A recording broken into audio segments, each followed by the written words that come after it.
You think taxes suck? Try paying just to breathe. Hello everyone, and welcome back to Midnight Law. Tonight, we are diving headfirst into the mud, misery, and righteous fury of the Peasants Revolt of 1381.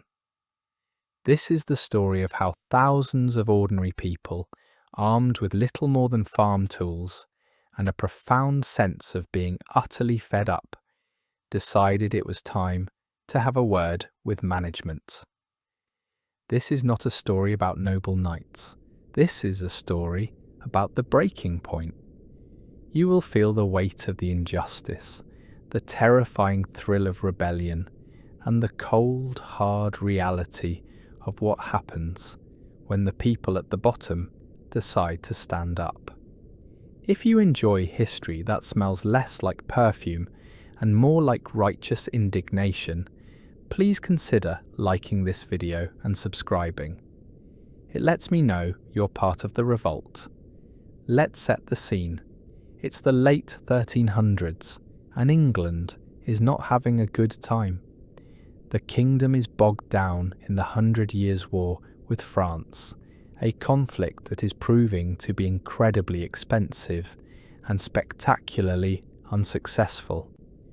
A generation earlier, the Black Death swept through and killed nearly half the country. Half. You'd think the survivors would get a break, more land, better pay, maybe even a casual Friday. But nope. The Lords looked at this unprecedented demographic disaster and said, what if we make it worse? With fewer workers, your labour was suddenly valuable. For a brief moment, you had power. So the nobility passed laws to freeze your wages and chain you to their land, desperately trying to put the genie of social mobility back in its very muddy bottle. On top of this, the war needs money. So the government, a council of powerful nobles ruling in the name of the young 14-year-old boy king Richard II, has another brilliant idea. A new tax, a poll tax. This wasn't a tax on what you owned. It was a flat tax on every single person over the age of 15. The richest duke in the kingdom paid the same as you. A farmer whose most valuable possession is a goat that looks like it's plotting your murder. You've paid tax on your land, your sheep, your grain. Now the king wants to tax your head. Just for existing. In 1381, the third and harshest of these poll taxes was levied. Royal collectors were sent out across the country to enforce it. Imagine the scene. You're there. A tax collector named John Bampton arrives in your village of Fobbing. He is arrogant, dismissive, and completely unaware that he just lit a match in a barn full of dry hay and unpaid labour. He demands everyone pay the tax they know they cannot afford. Then a man named Thomas Baker steps forward. Thomas Baker wasn't a soldier. He was a baker with cracked hands and flour still stuck in his beard. But when he stepped forward, it wasn't dough he was about to knead. It was the spine of a kingdom. He speaks for the village. He says you have all paid. He says you have nothing left. He tells the king's man to leave. Bampton, outraged, orders his guards to arrest Baker. It was a massive miscalculation. A switch is flipped. The villagers attack. They run Bampton and his guards out of town, throwing rocks, tools, and probably very creative insults as they go. The taxman ran. But what rose in his place wasn't peace, it was fire. That fire on the hill? The one you saw lit at the end of the last segment? It wasn't just burning wood, it was burning centuries of quiet deference. It was burning the idea that you were born to serve and die without question. And its smoke carried a message more contagious than any plague. No. The news spreads not by royal decree, but through muddy, frantic messengers, through tavern whispers that catch fire, and through the sudden furious ringing of church bells for all the wrong reasons. The tapestry of history, you see, is often ripped apart not by kings, but by a rumour that travels fast enough. From one Essex village to the next, then across the river into the fields of Kent, the story is told. The tacksman ran, the people fought back, and the world didn't end. For people who have known nothing but hardship, this is a dangerous and intoxicating revelation. This isn't an army. An army has discipline, training, matching uniforms. This is a flash flood of pure, unfiltered human rage. And you are now part of it. You've left your field armed with a sharpened scythe and a sense of profound injustice that feels strangely like hope. You join a growing river of angry people, a moving forest of farm tools held like weapons. You're marching. You don't know exactly where you're going, but you know you're not going back to the way things were. The feeling is terrifying. It is also glorious. Every angry mob needs a mascot, a face for the fury. In Kent, that face belonged to Wat Tyler. History doesn't tell us much about him, which usually means he wasn't rich, but it tells us he was angry. The legend, the story that spread from village to village, was that a tax collector entered his home and indecently assaulted his young daughter. In response, Tyler dragged the man into the street and ended his career permanently with a hammer. Is it true? Who knows? But a good story is always more powerful than the truth, and the story of a father avenging his family was the perfect recruiting poster. While Tyler provided the muscle, the rebellion found its soul in a renegade priest named John Ball. For years, Ball had been a thorn at the side of the church, a radical preacher wandering the countryside with a dangerous and beautiful idea that all people were created equal in the eyes of God. Naturally, he was imprisoned for this. The rebels marched on Maidstone and broke him out of the Archbishop's jail. It was the medieval equivalent of a prison break for a political rock star. Freed, John Ball delivered his most famous sermon, an open-air speech that would become the anthem of the revolt. He asked a simple, devastating question. When Adam delved and Eve span, who was then the gentleman? It was a theological atom bomb. In one sentence, he erased centuries of feudal hierarchy. If we all come from Adam and Eve, who gave the Lord the right to own your land, your labour, your life? It was the 14th century version of Eat the Rich, and it was a certified banger. They weren't diplomats. They weren't looking for compromise. They were tired, they were furious, and they were done asking nicely.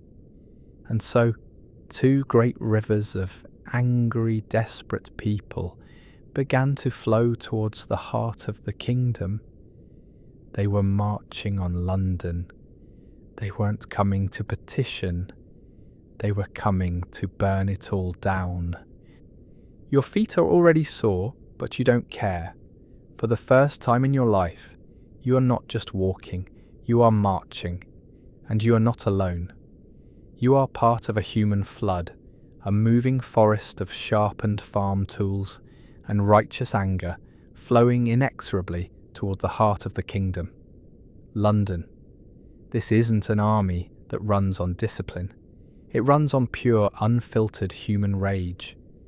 The air is thick with the smell of damp wool, nervous sweat, and a kind of wild, dangerous hope. You look at the men and women beside you, blacksmiths, weavers, farmers you've known your whole life. Their faces, usually etched with weariness, are now hard with purpose. Their weapons are the tools that have defined their servitude. You quickly realise that a pitchfork is an excellent tool for turning hay, but it's also surprisingly effective at making a knight on a very expensive horse reconsider his life choices. This isn't just a march on the capital, it's a rolling act of revolution, settling old scores along the way. Your swelling army arrives at the manor of an unpopular local lord who enforced the poll tax with a little too much enthusiasm. You don't just ask him to apologise, you burn his house to the ground. But before you do, you find his archives, the room filled with the legal documents that bind you, your family, and your entire village to his land. The deeds, the court rolls, the debt records, you set them all on fire. It was the single largest act of mass identity theft and debt relief in medieval history. You are literally burning the proof that you are not free.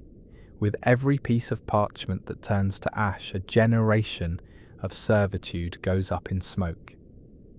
Meanwhile, in London, the King's Council is in a state of escalating panic. They hear the reports. 2 massive rebel armies, one from Kent, one from Essex, are now converging on their city. They order the great gates of London shut.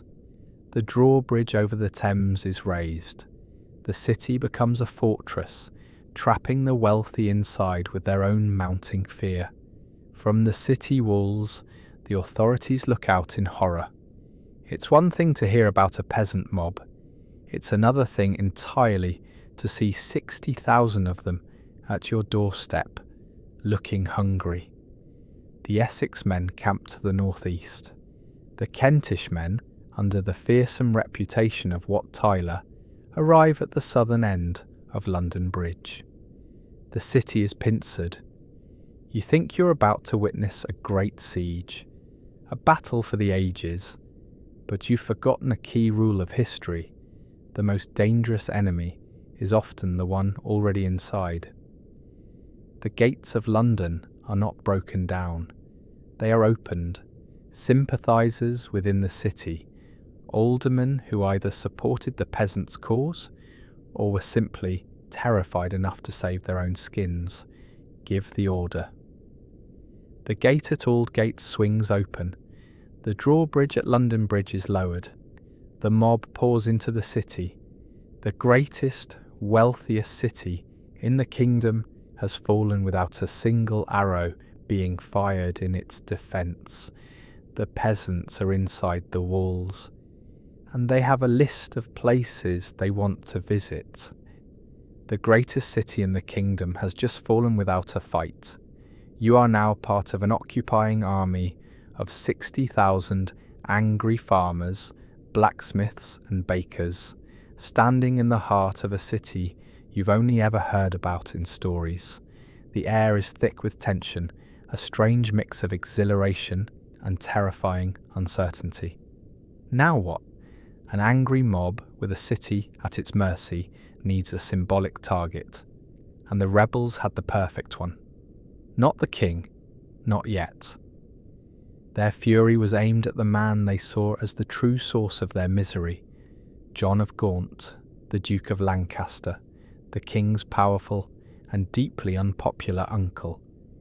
And John of Gaunt lived at the Savoy Palace, said to be the most magnificent private residence in all of England.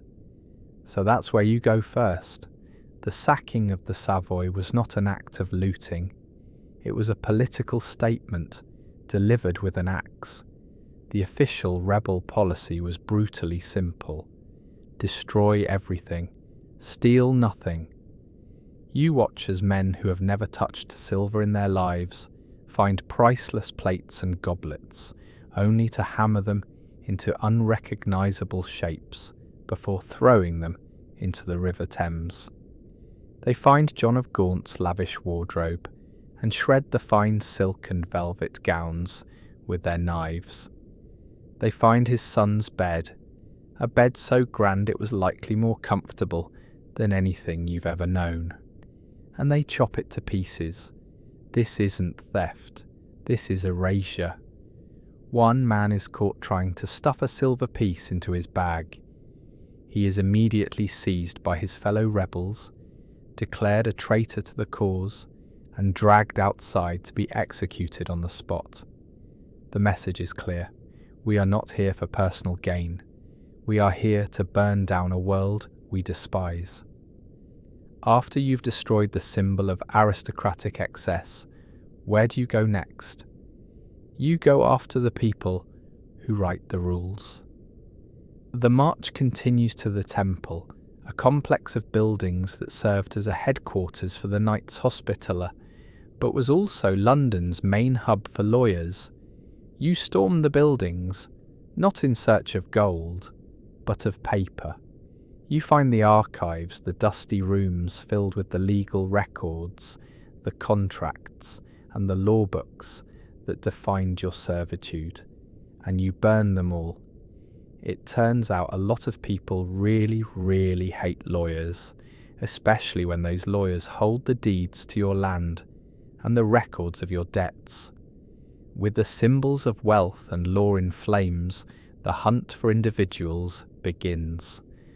The mob's fury now has a face, and that face belongs to the king's evil counsellors, the men blamed for the poll tax, specifically the Archbishop of Canterbury, Simon Sudbury, who was also the Lord Chancellor, and the Treasurer, Robert Hales, but they are not in their homes. They have fled, taking refuge with the young King Richard II himself, inside the most formidable fortress in the kingdom, the Tower of London.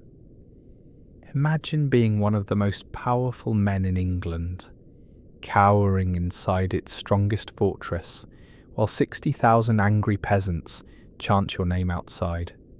The drawbridge is up, the portcullis is down, but the tower feels less like a fortress and more like a trap. Inside, the 14-year-old king and his terrified council debate what to do. The guards are hopelessly outnumbered. The city is lost. A decision is made. A desperate gamble. The king himself will ride out to meet the rebels, to try and reason with the storm he helped create. The king is going to talk to the mob. What could possibly go wrong? While the city of London burns, let's check in with management. Inside the cold, formidable walls of the Tower of London, things are tense. The air is thick with the smell of smoke from the burning Savoy Palace, and the sweat of powerful men who have suddenly realised their walls might not be thick enough. You are now one of the king's advisors. You've spent your life navigating the intricate dance of courtly power, trading favours and threats. But there's nothing in the political playbook that tells you what to do when 60,000 of your least favourite people show up with pitchforks and a comprehensive list of your failings. The men the rebels are screaming for are in this very room with you. Simon Sudbury, the Archbishop of Canterbury and Lord Chancellor, is here. Robert Hales, the Treasurer, the man they blame for the kingdom's finances, is also here. They look less like powerful ministers of the crown and more like men who are frantically trying to remember the prayer for a quick and painless death. These are individuals who command armies and decide the fate of nations. Right now, they can't even command a safe exit from the room. You look at the king. He's just a boy, 14 years old. He sits on his throne trying to project an aura of royal authority, but you can see the flicker of fear in his eyes. This is his kingdom, his city, and it is being torn apart because of attacks his council of grown men thought was a good idea. There's a certain dark cosmic humour in that, but nobody in this room is laughing. The debate among the advisors is a frantic, useless mess. Fight. The few hundred guards in the tower are hopelessly outnumbered. Wait it out. The mob is growing more violent by the hour. their confidence fueled by the lack of resistance. They've already stormed one of London's prisons and are hunting for more officials. Time is not on your side. Then a decision is made, a desperate, terrifying gamble. The king himself will ride out. He will meet the rebels. He will talk to them. The plan is to ride to Mile End, a large open field to the east of the city, and draw the main, more moderate body of rebels out of London to negotiate. The hope is that this will leave the more radical, violent elements, led by Wat Tyler, isolated within the city, allowing the king's men to perhaps regain control. It's a plan built on the hope that a peasant army will be awestruck by the sight of their divinely appointed king.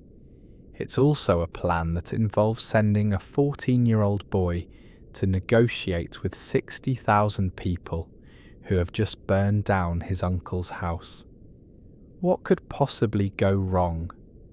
The preparations are made in a state of high tension. The king is fitted into his armour. His horse is brought, its harness jingling nervously in the heavy silence of the inner courtyard.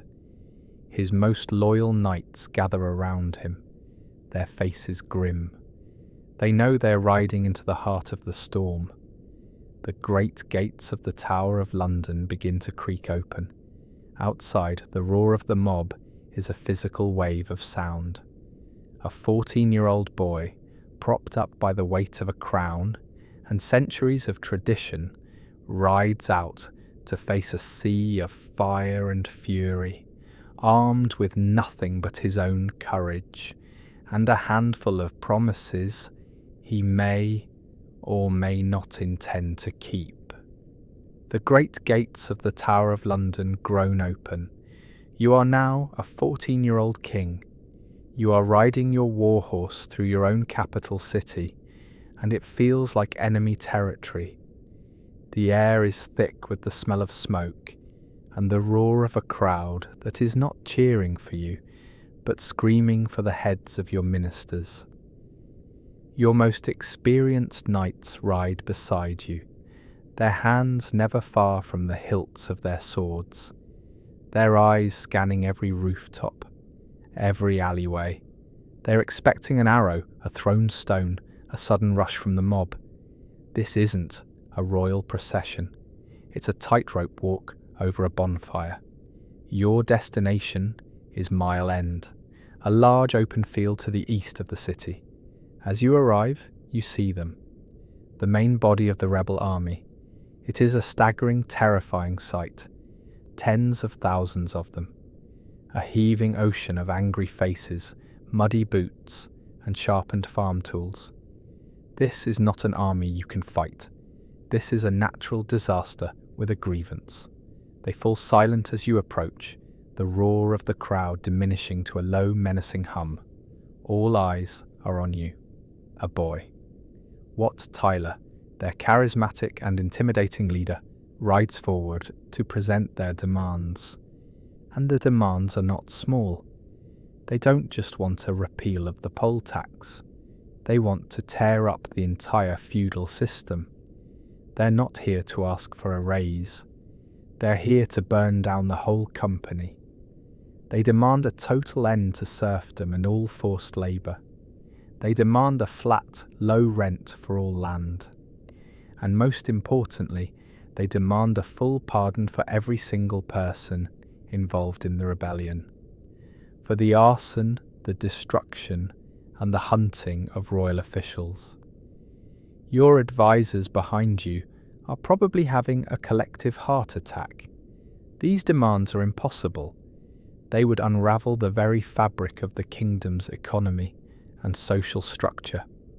But you, the boy king, look out at the sea of angry faces, at the glint of sun on 1,000 sharpened scythes, and you make a decision. You agree to everything.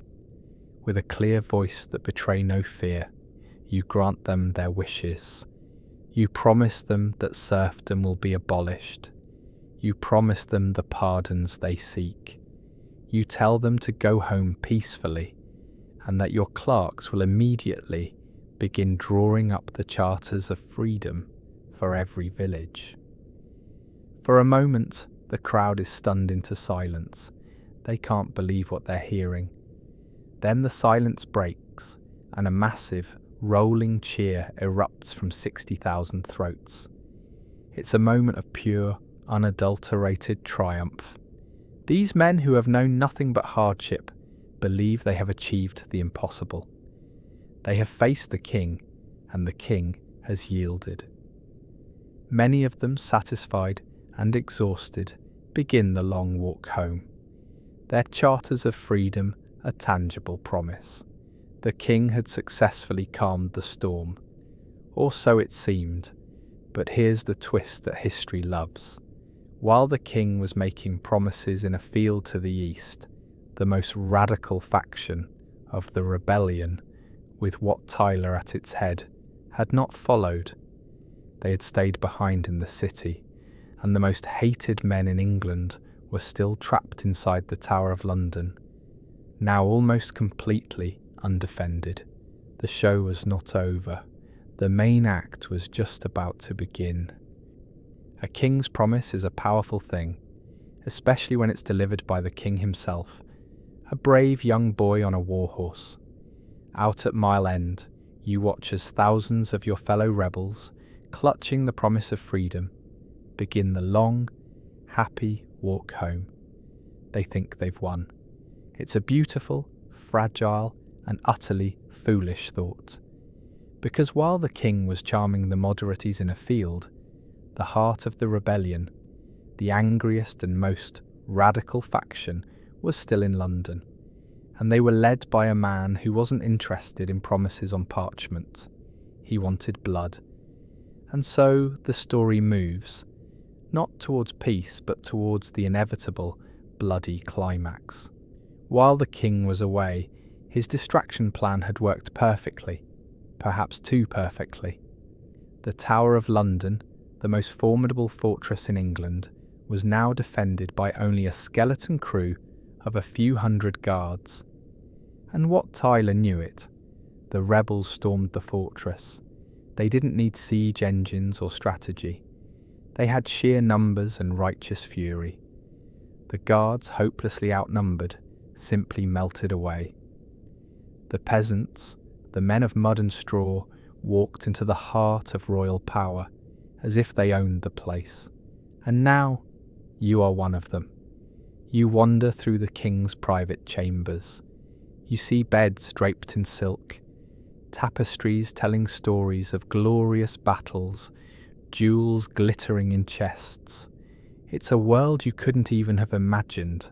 Some of the rebels, in a moment of dark humour, jump on the king's bed, laughing and shouting. But you're not here for the furniture. You're here for the men who have been hiding inside. The rebels hunt them down. They find Simon Sudbury, the Archbishop of Canterbury, and Robert Hales, the royal treasurer. The two men they blame for all their suffering. They find them cowering in a chapel. They drag them out of the holy sanctuary and onto Tower Hill, the public execution ground. The crowd roars. There is no trial. There is no judge. The crowd is both, and their verdict had been decided months ago in cold, hungry villages across the southeast. The execution is clumsy, brutal, and public. It takes multiple blows of an axe to sever the archbishop's head. The rebels stick the heads on pikes and parade them through the city. This is not a negotiation anymore. This is a message written in blood. When the young king returns to the city, he finds his capital in chaos and his chief ministers dead. The situation has spiraled out of control. A second final meeting is arranged, this time at Smithfield, a large open market area just outside the city walls. This time it's different. Wat Tyler rides forward to meet the king, but he is no longer a humble petitioner. He is arrogant, confident, a king in his own right. He treats the boy king not as his sovereign, but as an equal, or perhaps even an inferior. He makes more radical demands, his voice full of swagger. You're watching this and you can't believe the audacity. A Tyler from Kent is lecturing the King of England like a disobedient schoolboy. The nobles around the king are seething. Then it happens. The Mayor of London, William Woolworth, unable to tolerate the insult to his king any longer, suddenly draws a dagger and stabs Wat Tyler. Tyler sways on his horse, wounded. One of the king's squires then rides forward and runs him through with a sword. The rebel leader slumps from his horse and dies in the dirt. A stunned silence falls over the massive rebel army. Then a roar of pure rage. They see their leader murdered before their very eyes. Thousands of longbows are raised. Thousands of arrows are nocked. This is the most dangerous moment of the entire revolt. An arrow fired now will mean the slaughter of the king and his entire party, and a war without end. The kingdom holds its breath on the sharpened tip of an arrowhead, and in that moment, the 14-year-old boy does something no one could have predicted. The kingdom holds its breath on the sharpened tip of an arrowhead, and in that moment, the 14-year-old boy does something no one could have predicted. He does something utterly insane. He rides forward, alone, directly towards the thousands of raised bows. He raises a hand, not to defend himself, but to command attention. And in a clear, unbroken voice that rings out across the stunned silence, he shouts, "Sirs, will you shoot your king? I am your captain. I will be your leader. Follow me." Imagine you're in that crowd. Your leader has just been cut down. You are filled with rage and confusion. Your bow is drawn, and now the boy you came here to defy is riding towards you, claiming to be your new leader. What do? It's a moment of pure, audacious psychological genius. The rebels are stunned, leaderless, confused. This brave, almost supernatural display of royal authority short-circuits their rage.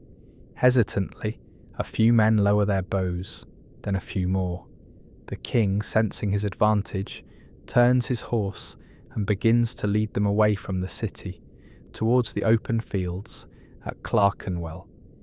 And the great dangerous mob, now more like a lost and bewildered herd, follows him. The immediate crisis is over.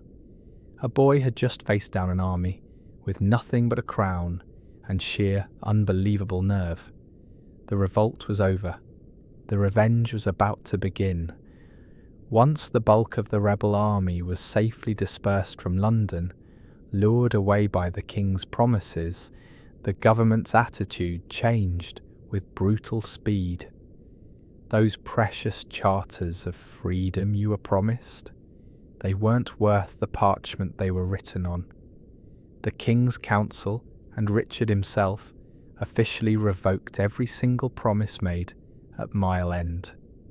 It turns out promises made to 60,000 peasants with pitchforks have a very short expiration date once the pitchforks have gone home. Royal armies were swiftly sent out into Essex and Kent, not to negotiate, but to hunt. The brief, chaotic dream of a new world was about to be extinguished with methodical, state-sanctioned violence. There were no more trials by jury. There were summary executions.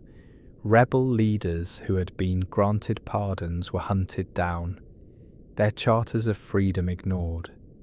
John Ball, the radical priest whose words had given the revolt its soul, was captured. He was subjected to a traitor's death, hanged, drawn, and quartered. His famous question, "When Adam delved and Eve span, who was then the gentleman?" was answered with the full horrifying force of the feudal system he had sought to overthrow. When a final delegation of peasants later appealed directly to the king, reminding him of the promises he had made, the brave, charismatic boy from Smithfield was gone. In his place stood a king. He reportedly answered them with chilling finality. "Serfs you are, and serfs you will remain." So the boy king played his part. The rebel leader was dead. The revenge was swift and brutal.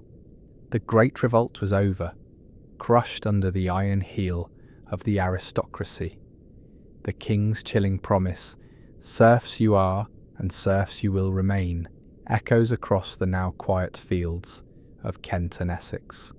On the surface, the story seems to end there, a complete and catastrophic failure for the common man. But history, you find, is rarely that simple. A fire once lit leaves the ground changed forever, even after the flames have been stamped out. You are back in your village. You are alive, which makes you one of the lucky ones. The world at first glance has not changed. The Lord is still the Lord. The priest is still the priest. And you are still knee-deep in mud, just with more dead neighbours and a lingering metallic taste of fear in your mouth. The promises of freedom, the charters granted at Mile End, were revoked. The system, it seems, has won. But look closer, listen closer, something fundamental has cracked. Let's talk about the people who didn't live in your village. The nobles, the king's council, the wealthy landowners. They had won. They had suppressed the rebellion with terrifying force, and they were absolutely petrified. For 2 terrifying weeks in June of 1381, they had seen the impossible happen.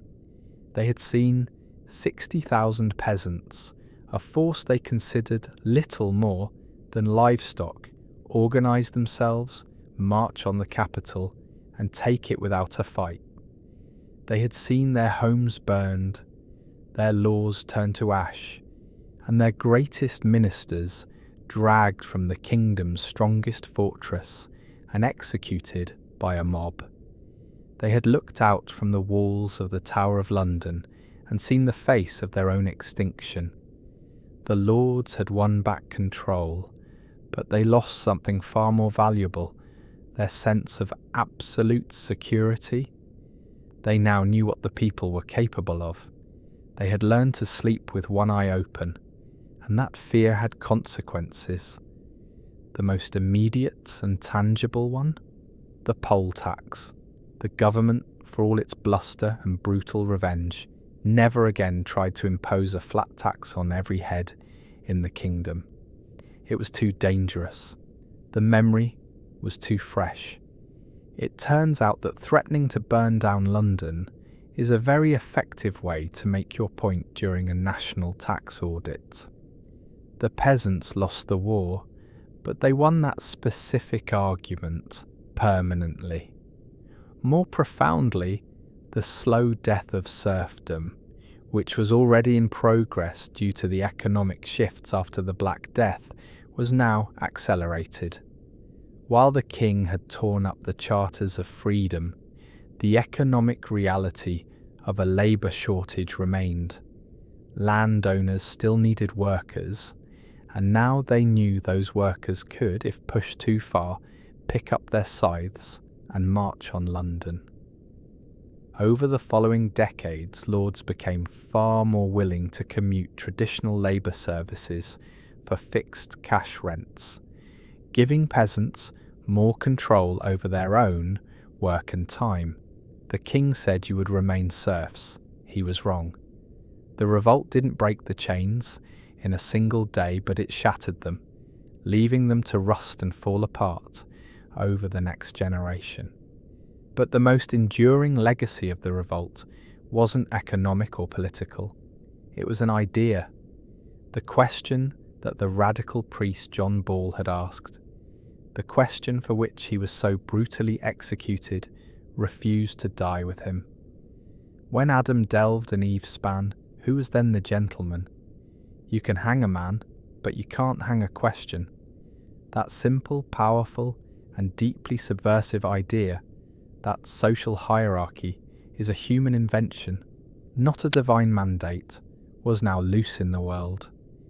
It was whispered in taverns, preached by other renegade priests, and it became part of the political consciousness of England.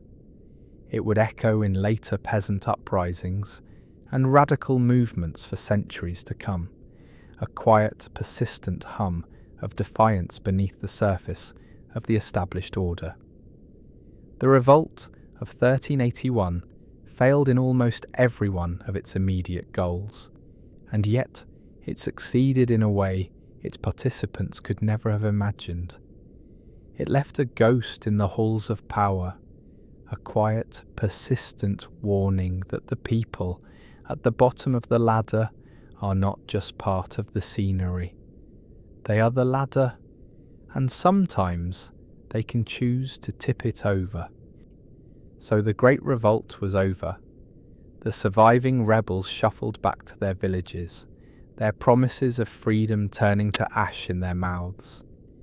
The heads of their leaders were displayed on pikes on London Bridge, a grim and public reminder of what happens when the people at the bottom ask for too much.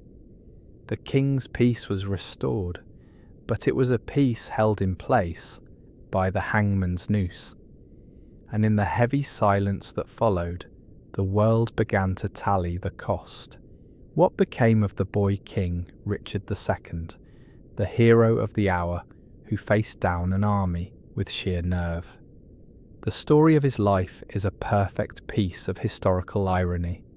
The brave boy who so cleverly tricked a peasant army with false promises would spend the rest of his reign wrestling with his powerful noble cousins, men who were far, far better at the game of ambition and betrayal than he was.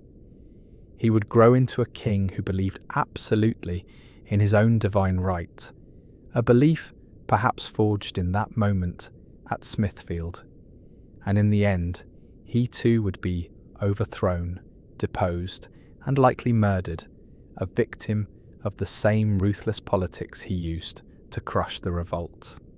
It seems the lessons of 1381 cut both ways. The leaders of the revolt, of course, met grislier ends. Wat Tyler, the Tyler from Kent, was entered into the official chronicles as a violent, arrogant thug who got what he deserved. But in the taverns and villages, he became a folk hero, a symbol of raw, uncompromising defiance. John Ball, the radical priest, was systematically brutalised. After his traitor's death, his body was quartered and its parts sent to 4 different cities as a warning to anyone else who might dare to ask dangerous questions. The state can dismember a man, but it cannot dismember an idea. His simple, powerful query, when Adam delved and Eve span, who was then the gentleman, outlived his executioners by centuries, becoming a ghost that would haunt the conscience of the English class system forever. And you go back to your field. You pay your taxes, which are, you notice, slightly less punishing next year. You keep your head down. You try to forget the smell of the burning Savoy Palace and the sight of a man's head on a pike. But you can't. Something has changed in you, and in everyone who was there. Before 1381, the social order felt like a mountain, ancient and immovable. Now you've seen it tremble. You've felt the rock slide beneath your feet. You know that it can be challenged. That knowledge is a quiet, dangerous power. You are no longer just a serf. You are a serf who knows how to burn down a palace. So, was the great Peasants Revolt of 1381 a failure? By every immediate measure, yes, catastrophically so. But history's final judgment is rarely so simple. The tapestry of history is full of threads that look like failures up close, but from a distance, They form the most crucial parts of the pattern. The poll tax was never tried again. The decline of serfdom, while not won on that day, was undeniably hastened.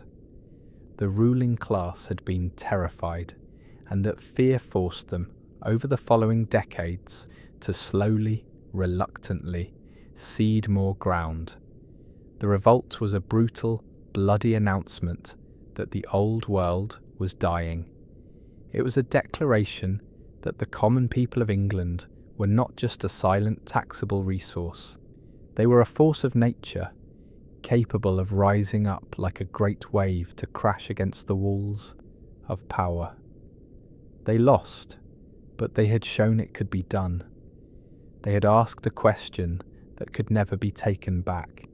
The charters were burned, the leaders were executed, and the great dream of 1381 was crushed into the mud. History, at first glance, records it as a failure, but the memory of it, the ghost of it, never truly left the fields of England. It became a story whispered by fireplaces, a warning to kings, a quiet promise that even the lowest among us carry a spark of that fire. The Great Revolt is silent now. The angry voices are just echoes in the wind. Let that quiet be your comfort. Let their long ago fury be your peace. Rest now.